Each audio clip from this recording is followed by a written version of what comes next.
जय हिंद। देखिए इस वीडियो में आज हम ब्लड चैप्टर को शुरू किए हैं और देखिए ब्लड चैप्टर को पढ़ने के लिए मेरा जो है 3 गो अलग अलग वीडियो आएगा और यह सबसे पहला वीडियो है। इस वीडियो में हम समझेंगे ब्लड के बेसिक जानकारी के बारे में, ब्लड क्या होता है, इसमें क्या क्या पाया जाता है और इससे जो सवाल पूछा जाता है आपके एग्जाम में, कंपटीशन का तैयारी करते हैं या फिर 10th में या फिर 12th में है, तो इन सबको हम इस वीडियो में कवर करेंगे। उसके बाद जो अगला वीडियो आएगा उसमें हम समझेंगे कि ब्लड क्लॉटिंग क्या होता है, यानी कि खून का थक्का कैसे बनता है, खून कैसे जमता है। उसके बाद जो तीसरा वीडियो आएगा उसमें हम ब्लड ग्रुप के बारे में समझने वाले हैं। तो चलिए दोस्तों, यह ब्लड का पहला वीडियो है और इसमें हम खास करके ब्लड के बारे में समझेंगे। तो चलिए वीडियो को शुरू करते हैं। देखिए ब्लड का मतलब होता है खून, इसको रक्त भी बोलते हैं। और देखिए अगर आप खून के बारे में पूरा डिटेल में पढ़ते हैं, पूरा एकदम उसको छीट छीट के पढ़ते हैं, उसमें नमक छिड़क छिड़क के पढ़ते हैं, उसमें मरचा छिड़क छिड़क के पढ़ते हैं, तो उसको क्या कहा जाएगा, उसको सेरोलॉजी या फिर हेमेटोलॉजी कहा जाएगा। देखिए बहुत सारे ऐसे आप डॉक्टर आप देखे होंगे, हो सकता है आप नहीं भी देखे होंगे। देखिए बहुत सारे ऐसे डॉक्टर होते हैं जो कि रक्त यानी कि खून के बारे में बहुत डिटेल में पढ़े होते हैं, एकदम छीट छीट के। तो अगर आप खून के बारे में बहुत डिटेल में पढ़ते हैं तो आपको क्या कहा जाएगा, सेरोलॉजी या फिर हेमेटोलॉजी। देखिए कुछ ऐसे भी डॉक्टर होते हैं, जैसे कि मान लीजिए कि खून का कोई बीमारी हो गया जो कि आम डॉक्टरों से नहीं पकड़ा जा रहा है, तो हम कोई ऐसा डॉक्टर खोजते हैं जो खून के बारे में पूरा स्पेशलिस्ट होते हैं। वह खून को देखते ही बता देते हैं कि इसमें खून में कौन सा रोग है। तो वैसे डॉक्टर जब पढ़ते हैं तो उसके पढ़ाई को हम क्या कहेंगे, सेरोलॉजी या फिर हेमेटोलॉजी है। देखिए ब्लड का कुल मिलाकर 4 गो नाम है। सबसे पहला रक्त, उसके बाद रुधिर, दूसरा तीसरा है खून, चौथा है लहू। देखिए ब्लड को हिंदी में रक्त बोलते हैं, इसका एक नाम रुधिर भी है, और ब्लड को उर्दू में खून बोलते हैं और ब्लड को उर्दू में लहू भी बोलते हैं। देखिए इसलिए आप समझ पा रहे होंगे कि हिंदी वाला काहे बर्बाद हो गया। देखिए आप ऐसे समझिए, हिंदी मीडियम का जो विद्यार्थी होता है इसको बहुत कम सक्सेस मिलता है। इसका कारण यही है। देखिए मान लीजिए कोई अंग्रेजी मीडियम वाला बच्चा है, वह ब्लड चैप्टर के बारे में पढ़ रहा है, तो उसको केवल ब्लड का प्रयोग करना होगा। लेकिन कोई हिंदी मीडियम वाला विद्यार्थी है तो उसको इस चारों नाम को जानना होगा, क्योंकि ये चारों नाम सामने आता है। तो इसलिए आप समझ जाइए कि हिंदी मीडियम वालों के साथ क्या होता है। देखिए आप ही बताइए भाई कि इसका 4 गो नाम रखने का क्या जरूरत है, एगो नाम से काम नहीं चलता है। तो आप समझ पा रहे होंगे कि हिंदी मीडियम वाला काहे बेकार है। तो याद रखिएगा, चारों नाम को याद रखिएगा। ब्लड को हिंदी में रक्त बोलते हैं, रुधिर भी बोलते हैं, और ब्लड को उर्दू में खून बोलते हैं और उर्दू में लहू भी बोलते हैं। अब हम समझ लेते हैं कि ब्लड यानी कि रक्त क्या होता है। देखिए रक्त का मतलब होता है खून। हमारे देह में या फिर किसी भी जीव के देह में जो खून होता है जो कि लाल होता है, उसी को हम क्या बोलते हैं, रक्त बोलते हैं। लेकिन यह कोई डिफिनेशन नहीं हुआ। मान लीजिए कि कभी एग्जाम में आ गया या फिर आपसे कोई पूछ दिए कि भाई बताइए रक्त क्या है, ब्लड क्या है, तो क्या बताइएगा, कहिएगा कि खून हमारे शरीर के नसों यानी कि नब्जों में, देखिए नस या फिर नब्ज एक ही होता है, नसों में बहने वाला एक, यहाँ पे अगर आप देख पाइएगा तो लिखा है तरल संयोजी ऊतक। तो इसका मतलब हम समझाएंगे जो कि हमारे शरीर में O2 का मतलब होता है ऑक्सीजन और CO2 प्रोटीन आदि का परिवहन करता है। अब चलिए इसके परिभाषा को हम पूरा डिटेल में समझने का प्रयास करते हैं। देखिए खून हमारे शरीर के नसों यानी कि नब्जों में बहने वाला एक तरल संयोजी ऊतक है। आप जानते होंगे कि खून भाई नसें में ना बहेगा, नस नहीं समझते हैं। अरे भाई वही नस जो कि बकलोलिया काट लेती है लोग। अच्छा, जितना भी नस काटने वाला लड़की होती है, ज़्यादातर नस लड़की ही काटती है, लड़का बहुत कम काटता है, सब होशियार होता है। और जो नस ज़्यादातर जो लड़की काटती है, देखिएगा एक लीवर की होती है। हवा आएगा तो हेने से हेने डॉय रोज़ 5 दिन पर। मान लीजिए कि उसका बॉयफ्रेंड का होने चल गया, मान लीजिए उसका मोबाइल व्यस्त आ गया, अब दूसरे से बतिया रहते हैं, हम काट लेंगे, काट ली हाथ, ब्लेड से काट लिया। वो भी होशियार होती है, ससुरी ऐसी ब्लेड से काटती है जो कि पकिया मुड़ाइल होता है। अरे भाई काटना है तो कह दीजिए, हमसे आपको एक ब्लेड पहुंचा देंगे। ब्लेड समझते हैं पत्ती, दाढ़ी उड़ी बनाया जाता है, उससे काट लो हम जाके। और काटने का भी तरीका अजीब है जी। देखिए कैसे काटती है, एक जगह नहीं काटेगी, तनी सा हेतई काटेगी, तनी सा हेतई तनी तनी काटेगी। ये नहीं कि अरे काटना है तो कस के हम चाके एक जगह काटना लो, क्या दिक्कत है ना, तनी तनी काटेंगे जो दुखाएगा नहीं। बड़ी होशियार होती है। तो ऐसे लड़कियों से बच के रहिएगा। और जितना भी हाथ काटने वाला लड़की होती है, देखिएगा एक लीवर की होती है। अरे देखिए हम आपको बताएंगे कि लड़कियों का देह में पहले ही से ही खून कम होता है। रे बकलोलिया, हाथ मत काटो, पूरा खून में बह जाएगा, दांत चियार देगी। हाथ नहीं काटना चाहिए, चूँकि आप लोगों, अगर आप लड़की हैं तो आपके देह में खून जो है कम होगा। अब आप लोग सोचते होंगे कि हाथ काटने में लड़कियों का क्या फ़ायदा है। देखिए बहुत सारी लड़की ऐसे सोचती है कि हम अगर हाथ काट लेंगे तो हाथ काटेंगे तो हमारा तो खर्चा आएगा नहीं, चूँकि उसके कारण ना काटेंगे। अगर मान लीजिए कि वो अगर आता है उसका बॉयफ्रेंड कहेगी हम आपके चक्कर में काट लिए थे, आप उधर बात कर रहे थे, तो क्या आपको लगता है कि हाथवा काटेगी तो इसका बैंडेड का रुपया लड़की अपने जगह से थोड़ा लगाएगी, ये लड़कवा का लगाना होगा। और हाथ जब काटती है तो खून गिरता है, ठीक है, ज़्यादा नहीं गिरता है वो अलग बात है, चूँकि तनी तनी काटे रहती है, वो जाता है कि उसे पेंट कर रही तेंगे। खूब अनार खाने को मिलता है, खूब फल खाती है, उसमें मज़ा आता है। अरे भाई मज़ा का बात अलग है, लेकिन उसमें काफ़ी ज़्यादा नुकसान होता है, तो हाथ तो मत काटिएगा लोग। तो आप समझ गए कि नस यानी कि नब्ज क्या होता है। और देखिए हमारा खून जो है एक तरल संयोजी ऊतक है। अब तरल संयोजी ऊतक क्या होता है इसको पूरा आप समझे, इसको रटने का प्रयास नहीं करें। देखिए हमारे खून में 3 तरीके का गुण होता है, वह तरल भी होता है, संयोजी भी होता है, ऊतक भी होता है। तो तरल देखिए आप जानते हैं कि खून हमारा एक तरल है, तरल का मतलब होता है लिक्विड। देखिए हमारा आप जानते होंगे कि खून हमारा क्या होता है, गीला होता है, और गीला को ही तरल कहते हैं। तो आप समझ चुके होंगे कि खून क्या है, हमारा एक तरल चीज़ है। पानी भी हो गया, पानी भी तरल है। दूध हो गया, दूध भी एक तरल है, यानी कि वह गीला है।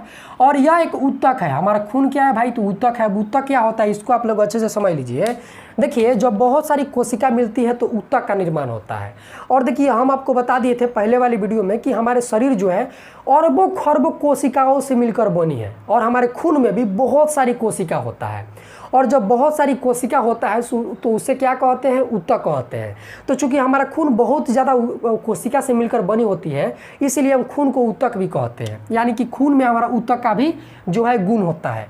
और यह हमारा खून में संयोजी का भी गुण होता है। तो संयोजी क्या होता है, देखिए संयोजी का मतलब होता है संयोग करने वाला। संयोग करने का मतलब कि जोड़ने वाला। और जो हमारा खून है यह हमारे शरीर के हर एक कोशिका को जोड़ता है। आप ऐसे भी कह सकते हैं कि जो हमारा ब्लड है यह हमारे शरीर के हर एक अंग को जोड़ता है। आप इसको ऐसे भी कह सकते हैं। तो यही संयोजी होता है। अब आप इसको ऐसे समझिए, मान लीजिए कि आपके लीवर को, ठीक है, लीवर समझते हैं ना, करेजी। जैसे देखिए ना कहीं मुर्गा खस्सी कटाएगा तो लोग कहेगा हमारा तो करेजी चाहिए, करेजी ना देबो तो मीठ ना ले। देखिएगा ना ऐसा होता है। तो आपके जो लीवर है इसको आपके दिमाग से कुछ पोषक तत्व या फिर किसी चीज़ का ज़रूरत है, आप इसको ऐसे समझिए। तो जब आपके लीवर को किसी चीज़ का ज़रूरत पड़ेगा तो इसका मतलब यह नहीं ना कि आपका लीवरवा के दिमागवा तर आ जाएगा, ए भाई दो ना चाचा 1 किलो नून पैंचा दो खाए बनाओगे भाई, नहीं ना आएगा। उसको जब ज़रूरत है तो दिमाग उसको देगा, ऐसा बात नहीं है कि नहीं देगा, उसको देगा। अब जब देगा तो किस रास्ते से होकर जाएगा, तो वो खून से होकर जाएगा। मान लीजिए आप इसको ऐसे समझिए, लीवर को 5 रुपया का ज़रूरत है, इसको क्या करना है, जुबा कैंसर खरीदना है, जुबा केसरी गुटखा खरीदना है, लीवर को गुटखा खाना है। जब लीवर को गुटखा खाना है, लीवर के पास पैसा नहीं है, गुटखा को रुपये मिलता है 5 रुपया, तो दिमाग से बोलेगा ए दिमाग चाचा 5 रुपया दो। तो दिमागवा चाचा ऐसा तो नहीं है ना कहेगा कि ये लीवर भाई आवा लग गया, नहीं ना कहेगा भाई यहाँ पर लीवर रहता है तो यहाँ पर ही रहेगा। तो दिमाग क्या करेगा कि हमारे खून की मदद से 5 रुपया को भेज देगा, और वह खून जो है हमारे लीवर तक 5 रुपया को पहुँचा देगा। इस तरह लीवर क्या करेगा, जुबा कैंसर खाएगा, उसमें कैंसर पकड़ लेगा। तो देखिए यहाँ पे आप देख रहे हैं कि जो हमारा ब्लड है हमारे दिमाग को और लीवर को जोड़ा कि नहीं, जोड़ा तबे ना 5 रुपया चल गया। अब आप इसको ऐसे समझिए, मान लीजिए कि आपका घर यहाँ पे है और आपकी वाली का घर वहाँ पे है। तो देखिए यहाँ पर कोई ना कोई ऐसा चीज़ होगा जो कि आपका घर और आपकी वाली के घर को जोड़ेगा, वह है सड़क। ठीक है, मान लीजिए कि आपका घर यहाँ पर था, आपकी वाली का घर वहाँ पर था। तो देखिएगा एगो सड़कबा जो होगा ये आपके घर के पास भी आता है और उसके घर के पास भी आता है। तो यह आप दोनों के घर को जोड़ा कि नहीं। मान लीजिए कि आपके वाली की ज़रूरत पड़ गया फेरा लवली का, फेरा लवली 1 बाल्टी लगा चुकी है लेकिन करिए का करिए। फेरा लवली का जब ज़रूरत पड़ेगा आपसे व्हाट्सएप में बोलेगी काम कीजिए हमको फेरा लवली ला के दे दीजिए, हमको गोरा होना है, तो मन में कहेगा बात करिए कि करिए कितना फेरा लवली लगाती है। अब चूँकि उसको मजबूरी में फेरा लवली देना है, और जब फेरा लवली देगा तो उस रास्ते से होकर जाएगा, और उस रास्ते से जब चल के जाएगा और क्या करेगा कि मान लीजिए लाइट कट गया तो छत पर उठा के बिक देगा और आप फेरा लवली उठा देंगे। तो जिस रास्ते से गया वह रास्ता जो है आपके घर को और आपकी वाली के घर को जोड़ रहा है कि नहीं। तो उसी तरह जो हमारा खून है यह हमारे शरीर के हर एक हिस्सा को जोड़ता है, जिस तरह ब्रेन को और लीवर को जोड़ा नहीं। तो इसीलिए खून को संयोजी भी कहा जाता है। तो उम्मीद है कि आप तरल संयोजी ऊतक का मतलब समझ गए। खून तरल होता है यानी कि गीला होता है, यह संयोजी भी होता है। कैसे होता है हम आपको समझा दिए। और यह क्या होता है, ऊतक होता है, चूँकि खून बहुत सारी कोशिकाओं से मिलकर बना होता है, और जब बहुत सारी कोशिका मिलती है तो उसे हम क्या कहेंगे, ऊतक कहते हैं, यानी कि टिश्यू बोलते हैं। और देखिए यह हमारे शरीर में O2 यानी कि ऑक्सीजन और CO2 और प्रोटीन आदि का परिवहन करता है। और देखिए जो हमारा खून है यह ऑक्सीजन और कार्बन डाइऑक्साइड, O2 मतलब होता है ऑक्सीजन, CO2 मतलब कार्बन डाइऑक्साइड, और प्रोटीन और आदि यानी कि और भी बहुत सारी चीज़ों का परिवहन करता है। परिवहन का मतलब होता है ट्रांसपोर्टेशन, यानी कि एक जगह से दूसरे जगह ले जाना। मान के चलिए देखिए हमारे शरीर के हर एक हिस्से को ऑक्सीजन और CO2 चाहिए, लगभग हर एक हिस्से को। मान के चलिए कि इसको हमारे शरीर के यहाँ पर जो अंगुड़ी है इसको ऑक्सीजन चाहिए, और ऑक्सीजन हमारे जानते हैं कि जब सांस लेते हैं तो हमारे फेफड़ा तक जाता है। तो अब यहाँ पे समझिए ऑक्सीजन को यहाँ पर ले जाना है। अब ऑक्सीजन यहाँ से यहाँ तक कैसे जाएगा भाई, उड़ के थोड़ी जाएगा। अब आप लोग सोच रहे होंगे कि ये भाई हेने से नहीं ले लेगा, हेने से नहीं ना जाता है, ये नहीं ना है, तो अब चादरा समझते हैं भाई, मांस है नहीं जाने देगा, हे माह जाएगा फेफड़ा तक, और फेफड़ा से ऑक्सीजन यहाँ तक कौन पहुँचाएगा, तो खून पहुँचाएगा। तो परिवहन का मतलब होता है कि एक जगह से दूसरे जगह ले जाना, और खून क्या किया कि ऑक्सीजन को एक जगह से दूसरे जगह ले गया, ठीक है। और देखिए यह कार्बन डाइऑक्साइड का भी परिवहन करता है। कार्बन डाइऑक्साइड समझते हैं, बादल समझते हैं, बादल, उसी को हम कार्बन डाइऑक्साइड कहते हैं। और हमारे शरीर के बहुत सारे हिस्सों में कार्बन डाइऑक्साइड बनता है। तो देखिए उस कार्बन डाइऑक्साइड को हमारे शरीर के बाहर भी कौन निकालता है, खून ही निकालता है। और यह प्रोटीन का भी परिवहन करता है, ठीक है। प्रोटीन देखिए हमारे शरीर के ऐसे बहुत सारी अंग है जिसको प्रोटीन की ज़रूरत है। मान के चलिए कि यहाँ पर हम खाना खाएं और यहाँ पे प्रोटीन है, मान के चलिए, और इसको प्रोटीन का ज़रूरत है, तो यहाँ से यहाँ तक प्रोटीन को कौन पहुँचाएगा, तो इसको खून पहुँचाएगा। यानी कि खून क्या किया कि प्रोटीन को एक जगह से दूसरे जगह ले जाएगा। तो जो खून है यह प्रोटीन का भी परिवहन करता है। तो उम्मीद है कि इसके परिभाषा को समझ गए होंगे। अब चलिए हम पूरा समझाते हैं। देखिए खून हमारे शरीर के नसों यानी कि नब्जों में बहने वाला एक तरल संयोजी ऊतक है, जो कि हमारे शरीर में ऑक्सीजन, कार्बन डाइऑक्साइड, प्रोटीन आदि का परिवहन करता है। तो उम्मीद है कि अब आप परिभाषा को अच्छे से समझ गए होंगे, ठीक है। अब चलिए इसके थोड़ा बेसिक चीज़ों को हम समझ लेते हैं। देखिए जो खून होता है यह एक प्राकृतिक कोलाइड होता है, यानी कि नेचुरल कोलाइड होता है। अब देखिए प्राकृतिक कोलाइड क्या होता है, इसको भी आप समझने का प्रयास कीजिए। देखिए आप जानते होंगे कि जो खून है इसको हम भगवान दिए, ये नहीं कि हम बनाए हैं, पेंट मिला दिए, ऊपर से नींबू मिला दिए, ऊपर से चीनी मिला दिए, खून बन गया, ऐसा थोड़ी होता है। यह भगवान हमको देते हैं, यानी कि ईश्वर देते हैं। यानी कि जो ईश्वर देते हैं उसको हम क्या बोलते हैं, प्राकृतिक बोलते हैं। तो खून हमको प्राकृतिक द्वारा मिला है, और यह एक तरह का कोलाइड है। कोलाइड क्या होता है, देखिए जब आप किसी चीज़ को छानते हैं, और जब आप छानते हैं तो उसका 100% भाग नहीं छानता है, कुछ भाग जो उसका बच जाता है छानने के दौरान, तो उसे हम क्या कहेंगे, कोलाइड कहेंगे। जैसे आप दूध को छानते होंगे छन्नी में, छन्नी समझते हैं ना, 5 रुपया 10 रुपया मालूम नहीं कि कौन पे मिलता है, हम शायद खरीदे थे 10 रुपया, ठीक है। अब आपके पास का जाने कितना मिलता है। तो 10 रुपया में जब आप चाय छानी खरीदे, अगर आप चाय को भी छानिएगा ना, तो देखिए चाय का 100% हिस्सा नीचे नहीं गिरेगा, उसका छलिया टाइप का, मलाई टाइप का ऊपर कुछ ना कुछ भाग बच जाएगा। तो चाय भी एक कोलाइड हुआ। दूध को भी छानिएगा तो दूध भी 100% नहीं गिरेगा, उसका कुछ ना कुछ भाग ऊपर है ना, छनिए के ऊपर रहिए जाएगा, तो दूध भी एक कोलाइड हुआ। उसी तरह देखिएगा अगर आप खून को छानिएगा, चाहे आप सूती के कपड़े में भी छान सकते हैं, चाहे आप छन्नी में भी छान सकते हैं, तो जब आप छानिएगा तो खून का 100% भाग नहीं छनाएगा, खून का कुछ ऐसा हिस्सा है जो कि आपके छन्नी में ही फंस जाएगा। तो इस तरह आप समझ गए होंगे कि खून क्या है, एक तरह का कोलाइड है। कोलाइड का मतलब यही होता है, जब आप किसी चीज़ को छाने और उसका 100% भाग न छनाए तो उसे हम क्या कहेंगे, कोलाइड कहेंगे। और देखिए खून का जो pH मान होता है यह 7.4 होता है। और देखिए अगर किसी चीज़ का pH मान 7 से ज़्यादा है और अगर वह चीज़ गीला है तो उसको हम क्या कहेंगे, क्षार कहेंगे। और देखिए अगर किसी चीज़ का pH मान 7 से ज़्यादा है और वह चीज़ सूखा है, यानी कि क्या मतलब सूखा समझते हैं, गीला नहीं है, तो उसे हम भस्म कहेंगे। और आप जानते हैं कि जब खून का pH मान 7.4 है, यानी कि 7 से अधिक है, और यह गीला है, इसीलिए इसको क्षार कहते हैं। इसीलिए देखिएगा बहुत सारे विद्यार्थियों में क्षार और भस्म से रिलेटेड बहुत सारी कन्फ्यूजन होता है। तो क्षार का मतलब क्या हुआ कि अगर कोई चीज़ गीला है, उसका pH मान 7 से अधिक है, तो उसे हम क्या कहेंगे, क्षार कहेंगे। अगर मान लीजिए कि अगर खून का pH मान 7.1 भी रहता लेकिन अगर गीला रहता है तो इसको हम क्षार बोलते हैं। तो इस चीज़ को आप अच्छे से समझ गए। और देखिए जो मेल मतलब होता है पुरुष, पुरुष में जो खून की मात्रा होती है वह 5.5 लीटर होती है। अगर कोई पुरुष नौजवान हो गया, यानी कि वयस्क हो गया है, उसका उम्र 18 से ज़्यादा है और वो एकदम स्वस्थ है, ये नहीं कि फलेरिया धर लिया है, मलेरिया धर लिया है, एनीमिया धर लिया है, ऐसा बात नहीं है, कैंसर धर लिया है, ऐसा नहीं होना चाहिए। एकदम व्यक्ति स्वस्थ होना चाहिए, एकदम मोटा होना चाहिए। ये नहीं कि एक बीता का एकदम हिलर डोलना, पूरा मजबूत होना चाहिए, ठीक ठाक अगर उसका देह है तो उसका देह में कितना खून होगा, 5.5 लीटर होगा।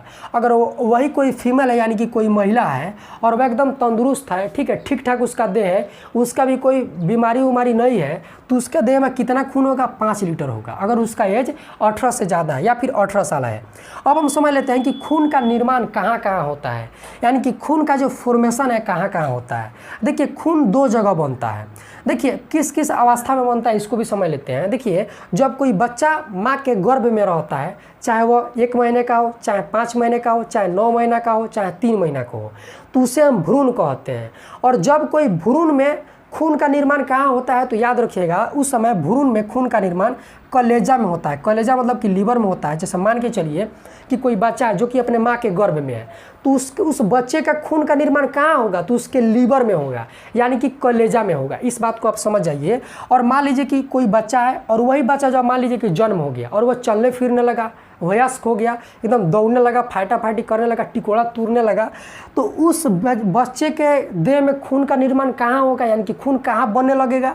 तो अब उसी बच्चे का देह में खून, उसी बच्चे का देह में जो खून है वह उसके अस्थि मज्जा में बनने लगेगा। अस्थि मज्जा क्या होता है, देखिए अस्थि मज्जा को अंग्रेजी में बोन मैरो बोलते हैं। और अस्थि मज्जा कहाँ होता है इसको समझ लीजिए।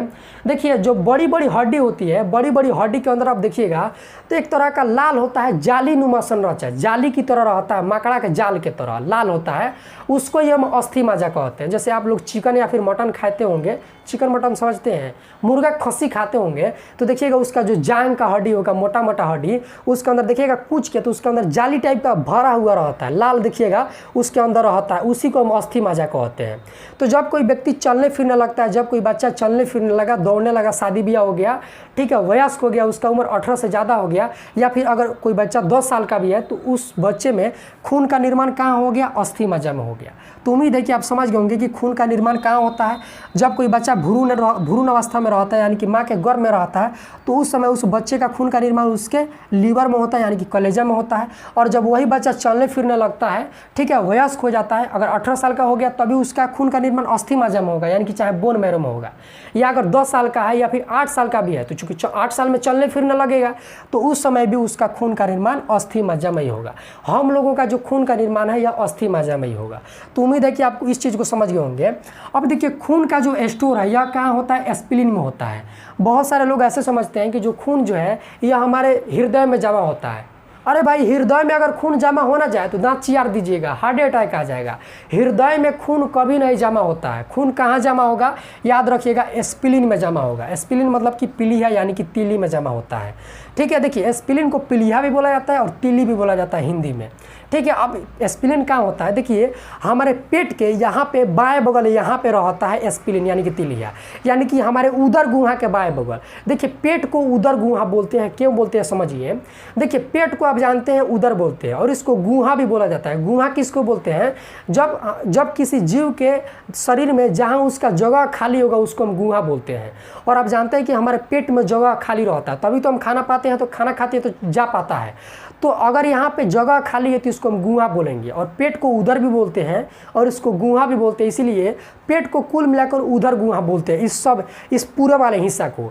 और जो हमारा स्प्लीन है, यानी कि जो पलिया है, अभी आप जिस इमेज में देख पा रहे होंगे, यह हमारे पेट के बाएं बगल यहाँ पे रहता है, उदर गुहा के बाएं बगल यहाँ पे रहता है। तो उम्मीद है कि कहाँ पे रहता है इसको भी समझ गए होंगे। और देखिए जब हमारा खून की मृत्यु हो जाती है तो यह स्प्लीन में भी जमा होता है। देखिए जब खून जिंदा होता है तभी स्प्लीन में जमा होगा, अगर मर जाता है तभी यह स्प्लीन में जमा होता है।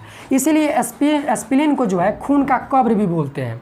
इसलिए देखिए जब खून स्प्लीन में जमा होगा तो इसको हम ब्लड बैंक बोलते हैं, और जब खून स्प्लीन में आके मर गया तो इसको हम क्या बोलेंगे, ग्रेवयार्ड बोलेंगे। ग्रेवयार्ड का मतलब होता है, क्या होता है, कब्रिस्तान। खून जब जिंदा था तो स्प्लीन में ही रहेगा।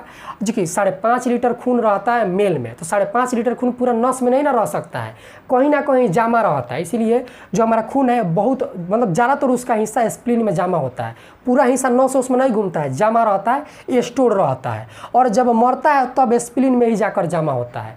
आगे मैं आपको आरबीसी के बारे में यहाँ पर बताऊंगा, तो वहाँ पे हम आपको बताएंगे कि आरबीसी जो है यह जब जिंदा रहता है तो स्प्लीन में भी जमा होता है, और जब मर जाता है तब यह स्प्लीन में ही जाकर जमा हो जाता है। ठीक है। देखिए खून मरता भी है, आगे इसके बारे में हम चर्चा करेंगे।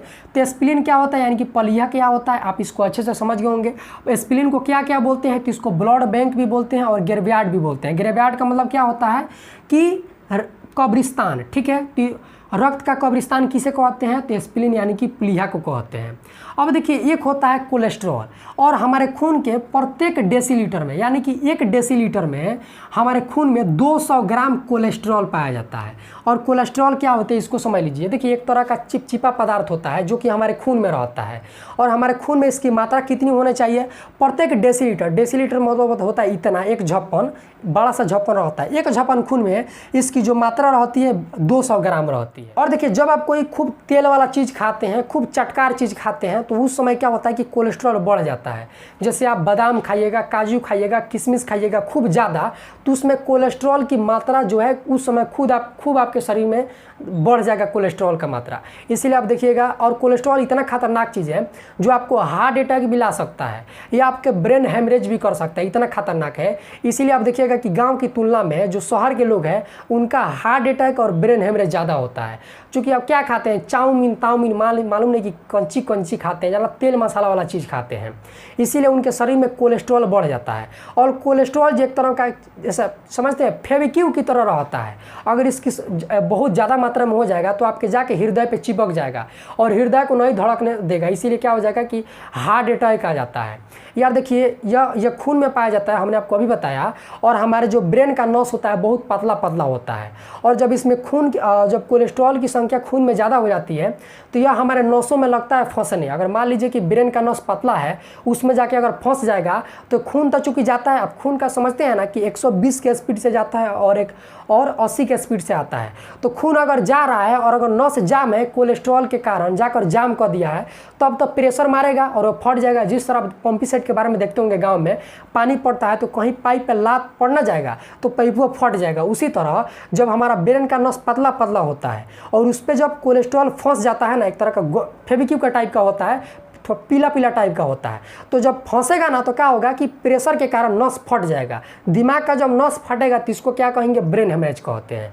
देखिए जब नस फटता है तो उसको हेमरेज बोलेंगे। अब चूंकि दिमाग का नस पतला होता है, इसमें अगर कोलेस्ट्रॉल जमा होगा तो इसका बहुत ज़्यादा चांस होता है फटने का, तो इसीलिए इसको दिमाग में फटेगा तो ब्रेन हेमरेज बोलेंगे। तो उम्मीद है कि आप समझ गए होंगे कि कोलेस्ट्रॉल क्या होता है। और देखिए आप लोग ये अच्छी तरीके से जानते होंगे कि हमारा खून का जो रंग है यह लाल होता है। लाल क्यों होता है, चूँकि हमारे खून में हीमोग्लोबिन पाया जाता है, इसी कारण हमारा खून का रंग लाल होता है।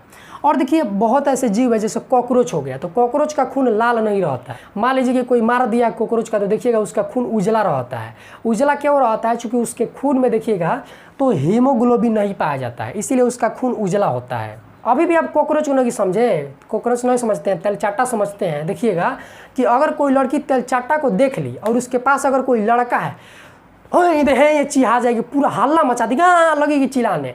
और वहीं कोई लड़का नहीं, अगर कॉकरोच भटा के तो उसको उठाइए के खा लेगी। तो लड़की बहुत ज़्यादा ओवर एक्टिंग करती है। अब ऐसा ही घटना मेरे स्कूल में हुआ था, हम पढ़ रहे थे, तो हमारे स्कूल में ऐसा सिस्टम है कि लड़के आगे बढ़ते हैं जबकि जो लड़कियां होती है पीछे बढ़ती है।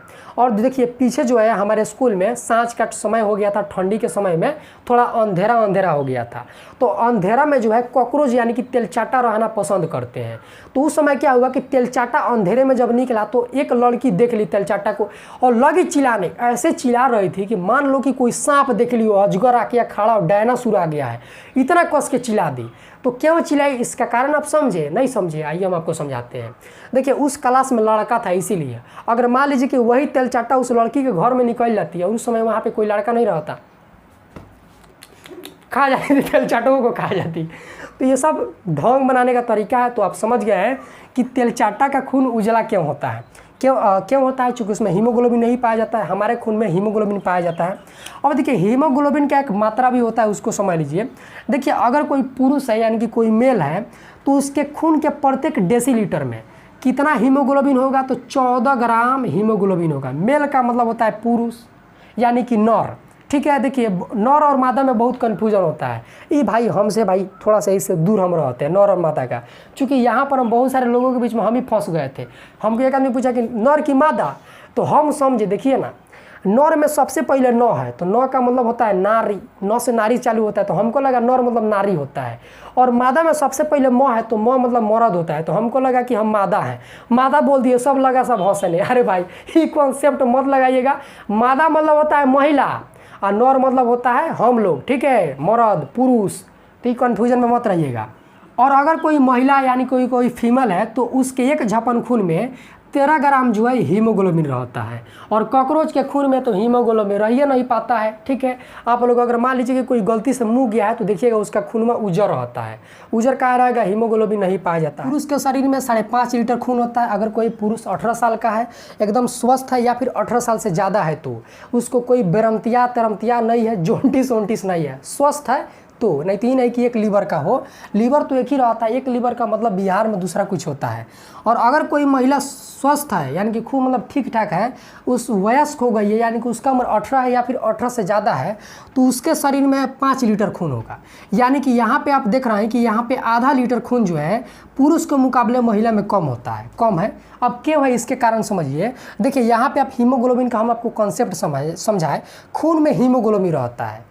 और देखिए, और हीमोग्लोबिन जो है पुरुषों में देखिए एक झपन, पुरुषों के एक झपन खून में हीमोग्लोबिन 14 ग्राम होगा, जबकि कोई महिला है उसके एक झपन खून में यानी कि 1 डेसीलीटर में जो हीमोग्लोबिन होगा 13 ग्राम होगा, तो यहाँ पर 1 ग्राम कम पड़ जा रहा है। और देखिए चूंकि खून में हीमोग्लोबिन कम है तो खून भी कम बनेगा, चूंकि हीमोग्लोबिन जो है खून का यह भी बहुत बड़ा हिस्सा है। हीमोग्लोबिन अगर किसी के खून में ज़्यादा है तो खून का निर्माण भी ज़्यादा करेगा, और हीमोग्लोबिन कम रहता है इसीलिए खून का निर्माण भी कम होगा, ठीक है। इसीलिए देखिएगा कि महिला में आधा लीटर खून कम होता है। और देखिए हीमोग्लोबिन में आयरन भी पाया जाता है, आयरन मतलब कि Fe, ठीक है, आयरन को शॉर्टकट में Fe से दर्शाया जाता है। आयरन का मतलब होता है लोहा। अब देखिए महिला में अगर पुरुष में देखिए, पुरुष में हीमोग्लोबिन 14 ग्राम है यानी कि महिला से ज़्यादा है, यानी कि पुरुष के शरीर में Fe यानी कि लोहा का मात्रा ज़्यादा होता है। इसीलिए देखिएगा कि पुरुष का शरीर जो है, पुरुष में समझते हैं मर्द को कभी दर्द नहीं होता है, पुरुष का शरीर खूब बरियार होता है। अगर आप पुरुष को एक मुक्का मारे बूता से और उसी बूता से कोनो महिला के एक मुक्का मार दे तो ज़्यादा चोट मालूम है कौना को लगेगा, महिला को लगेगा। अब आप लोग मार कर ट्राई मत करिएगा तो मुँह नोच लेगी सब, देखिएगा हेते तो नो बढ़ाए रहती है। अब क्यों चोट ज़्यादा लगा महिला को, चूँकि महिला के शरीर में हीमोग्लोबिन कम होता है और हीमोग्लोबिन में रहता है आयरन, आयरन मतलब लोहा, और पुरुष के शरीर में हीमोग्लोबिन ज़्यादा रहता है। और लोहा जानते हैं कि जिसके शरीर में ज़्यादा रहेगा उसका शरीर खूब बरियार होगा, तो हमारे शरीर में लोहा की मात्रा ज़्यादा रहता है इसीलिए हम पूरा बरियार रहते हैं। जबकि कोई लड़की है उसके शरीर में हीमोग्लोबिन कम रहता है इसीलिए उस लड़की का शरीर जो है थोड़ा अबर रहता है। अब कहीं कहीं इसका अपवाद भी हो जाता है। देखिएगा, अब अगर आप गांव में रहते हैं या फिर शहर में तो कोई कोई ऐसी महिला होती है जो कि आपके पति को पटक पटक मारती है। देखिएगा उठा के पलंगे पर से पटक दी, धरा जा ना लिए आटा कीन के चाउर कीन के तो पटक पटक मारन, देखिएगा ऐसा होता है। अब क्यों होता है, चूँकि हमने आपको बताया कि पुरुष का शरीर बरियार होता है। और देखिए हमने आपको एक बात और बताया था कि अगर कोई पुरुष एक लीवर का नहीं है, उसका कोई बीमारी नहीं है, तो उसके शरीर में खून ज़्यादा होगा, खून ज़्यादा होगा तो हीमोग्लोबिन भी ज़्यादा होगा, हीमोग्लोबिन ज़्यादा होगा कि लोहा की मात्रा भी ज़्यादा होगा। और वही कोई पुरुष एकदम लीवर है, एक लीवर का है, तो उसका देह में खून कम होगा, खून कम होता है हीमोग्लोबिन भी कम होगा, हीमोग्लोबिन भी कम होगा तो आयरन के यानी कि लोहा की मात्रा भी कम होगा। अगर उसकी मान लीजिए, अब देखिएगा जितना भी पिटाता है ना लोग, वो बहुत दुबला दुबला रहता है, और उसकी पत्नी जो है पूरा हाथी रहती है, भैंसी। देह पर एक बार जब बैठ गई तो जात की आधा देह तुर देगी, आधा देह पर पूरा लकुआ मार जाएगा। तो यही कारण होता है। हो सकता है कि आपके गांव में ऐसा अपवाद मिल जाएगा, लेकिन यह सब बातें नहीं बताई जाती है, इसको छुपा के रखिए, प्रभु इसी में भलाई है। आप लोग क्या कीजिए कि इसका स्क्रीनशॉट लीजिए, फिर हम अगले स्लाइड पे चलते हैं, और इसको कॉपी पर अच्छे से नोट भी कर लीजिएगा, ठीक है। इसके पीछे हम समझ रहे थे ब्लड के बेसिक जानकारी के बारे में। अब चलिए हम समझ लेते हैं कि आखिर ब्लड किन किन चीज़ों से मिलकर बना होता है, इसके बारे में, ठीक है। देखिए वीडियो लंबा हो गया मैं जानता हूँ, लेकिन पूरा देखिएगा, खूब मज़ा आने वाला है। देखिए जो रक्त है ये 2 चीज़ों के मिलने से बना होता है। सबसे पहला होता है इसका लिक्विड पार्ट यानी कि तरल भाग इसका होता है, जिसको हम प्लाज्मा बोलते हैं, यह पूरे ब्लड का 55% होता है। और दूसरा होता है इसका सॉलिड पार्ट यानी कि ठोस जौन भाग हो गया, उसको हम क्या बोलते हैं, कार्पल्स बोलते हैं, यानी कि इसको रुधिराणु बोलते हैं, और यह पूरे ब्लड का 45% होता है। अब आप लोगों के मन में एक सवाल उठ सकता है कि आखिर ब्लड में भाई ठोस भाग कैसे आ गया, ब्लड ठोस कैसे हो सकता है। आप लोग कहिए कि ब्लड तो तरल होता है, तो इसमें ठोस कैसे मिला होता है, इसको सर समझा दीजिए। तो चलिए समझा देते हैं। इसको आप ऐसे समझिए, जैसे आप चाय को देखते हैं, तो देखिए चाय बनाने में क्या क्या लगता है, तो आप लोग कहिएगा कि दूध लगता है, उसमें पानी डाल दिया जाता है, ठीक है, उसमें चीनी भी लगता है, चाय पत्ती भी लगता है, आदि भी डाल दिया जाता है, तब चाय का निर्माण होता है। तो देखिए जो चाय हम बनाते हैं तो चाय में दूध और पानी लगा, तो दूध और पानी उसका तरल भाग हो गया, और जो चीनी चाय पत्ती और बहुत लोग आदि भी डाल देते हैं, यह जो चीनी चाय पत्ती आदि है यह इसका ठोस भाग हो गया, सॉलिड पार्ट हो गया। तो जब इन सभी चीज़ों को आपस में मिला दिया जाता है तो अंतिम में चाय बनता है। उसी तरह अगर आप खून को चाय मान लेते हैं तो जो प्लाज्मा है यह दूध और पानी का काम करता है।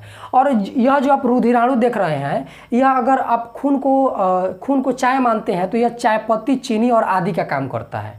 और यह जब सब मिल जाता है आपस में तब जाकर ब्लड का निर्माण होता है। अब चलिए इसको और भी समझते हैं। देखिए जो आप प्लाज्मा देख रहे हैं यह रक्त का तरल भाग होता है, यह पूरे ब्लड का 55% होता है। और यह जो आप कार्पल्स देख रहे हैं जिसको हिंदी में रुधिराणु बोलते हैं, यह पूरे ब्लड का 45% होता है। कहीं कहीं पे देखिएगा तो ये 55% की जगह 60% भी देखने को मिल सकता है, कहीं कहीं पे देखिएगा तो ये 45% की जगह पर 40% भी देखने को मिल सकता है। देखिए हो सकता है कि डाटा इधर थोड़ा इधर उधर हो, लेकिन रियल में यही है कि यह होता है 55%, यह होता है 45%। और देखिए अगर एग्जाम में पूछ लिया जाता है तो आप ऑप्शन के हिसाब से आप लोग मैनेज कर लीजिएगा। और यह जो आप प्लाज्मा देख रहे हैं इसका रंग पीला होता है। और देखिए प्लाज्मा में जो है ये मुख्य रूप से दो तरह का प्रोटीन पाया जाता है, पहला है फाइब्रिनोजिन, दूसरा है प्रोथ्रोम्बिन। इसको आप लोग अच्छे से याद रखिएगा। और देखिए ब्लड का जो रुधिराणु है जिसको अंग्रेजी में कार्पल्स बोलते हैं, इसमें जो है 3 चीज पाया जाता है। सबसे पहला आरबीसी, दूसरा डब्ल्यूबीसी, तीसरा प्लेटलेट्स। ठीक है, देखिए आरबीसी का टेक्निकल नाम जो है एरिथ्रोसाइट्स, डब्ल्यूबीसी का टेक्निकल नाम ल्यूकोसाइट है और प्लेटलेट्स का टेक्निकल नाम थ्रोम्बोसाइट है। देखिए आरबीसी का फुल फॉर्म यानी कि पूरा नाम होता है रेड ब्लड कार्पल्स या रेड ब्लड सेल, इसको हिंदी में क्या बोलेंगे, लाल रक्त कोशिका। और डब्ल्यूसी का फुल फॉर्म यानी कि पूरा नाम होता है व्हाइट ब्लड कार्पल्स या व्हाइट ब्लड सेल, इसको हिंदी में हम बोलते हैं श्वेत रक्त कोशिका। और हमारे ब्लड में आरबीसी की संख्या कितना होता है, 50 लाख होता है। अगर आप इसको मिलियन में कन्वर्ट करिएगा तो यह होता है 5 मिलियन, चूंकि ये 10 लाख में 1 मिलियन होता है तो 50 लाख में 5 मिलियन हुआ। ठीक है, और देखिए अभी जो आप इमेज में देख पा रहे होंगे दोस्तों, यही आरबीसी है। इसका आकार जो है गोल होता है, यानी कि जो इसका साइज है यह क्या होता है, गोल होता है। और याद रखिएगा आरबीसी में जो है हीमोग्लोबिन पाया जाता है। आप जानते हैं कि खून का रंग लाल होता है, क्यों होता है, चूंकि हीमोग्लोबिन पाया जाता है। और आपसे पूछ ले कि खून के किस हिस्से में हीमोग्लोबिन पाया जाता है, तो याद रखिएगा आरबीसी में। और इसकी संख्या कितनी है, 50 लाख यानी कि 5 मिलियन। और देखिए इसका जीवन काल देख लेते हैं कि आखिर यह कितने दिन तक जीता है। यह 120 दिन तक जीता है। उसके बाद यह जब मर जाता है तो यह पलीहा में जाकर यानी कि स्प्लीन यानी कि तिल्ली में जाकर जमा हो जाता है। देखिए हर एक चीज़ का मृत्यु होता है, उसी तरह आरबीसी का भी मृत्यु होता है। और यहाँ पे है डब्ल्यूबीसी, इसका टेक्निकल नाम है ल्यूकोसाइट। इसकी संख्या 10,000 है। देखिए कितना ज़्यादा कम है। और इसका जीवन काल 4 दिन है। यह जब मरता है तो इसमें लाइसोसोम पाया जाता है और इसको लाइसोसोम जो है मरने के दौरान इसको खा जाता है। तो इस तरह यह जाके पलीहा यानी कि स्प्लीन में जमा नहीं होता है। केवल आरबीसी जो है यही मरने के बाद पलीहा यानी कि स्प्लीन में जाकर जमा होता है, यह स्प्लीन में जाकर जमा नहीं होता है। और यहाँ पे जो आप प्लेटलेट्स देख रहे हैं, ठीक है, इसका टेक्निकल नाम है थ्रोम्बोसाइट। इसकी संख्या 2 लाख है। ठीक है, इसका जीवन काल 7 दिन है। और यह भी जब मरता है तो यह भी पलीहा यानी कि स्प्लीन में जाकर जमा नहीं होता है। इसमें भी लाइसोसोम पाया जाता है और इसको भी खा जाता है। तो उम्मीद है दोस्तों कि आप लोग इतना सारी चीज़ों को अच्छे से समझ गए होंगे। अब देखिए इसके बारे में हम ज़्यादा डिटेल में नहीं जाएंगे क्योंकि वीडियो बहुत ज़्यादा लंबा हो गया है। तो उम्मीद है दोस्तों कि हमने जो भी कुछ आपको समझाया वो आपको अच्छे से समझ में आ गया होगा। अगर आपके मन में कोई भी डाउट है तो कमेंट कर दीजिएगा। तो फिर मिलते अगले किसी खास वीडियो में, तब तक के लिए जय हिंद, वंदे मातरम, हंसते रहिए, मुस्कुराते रहिए।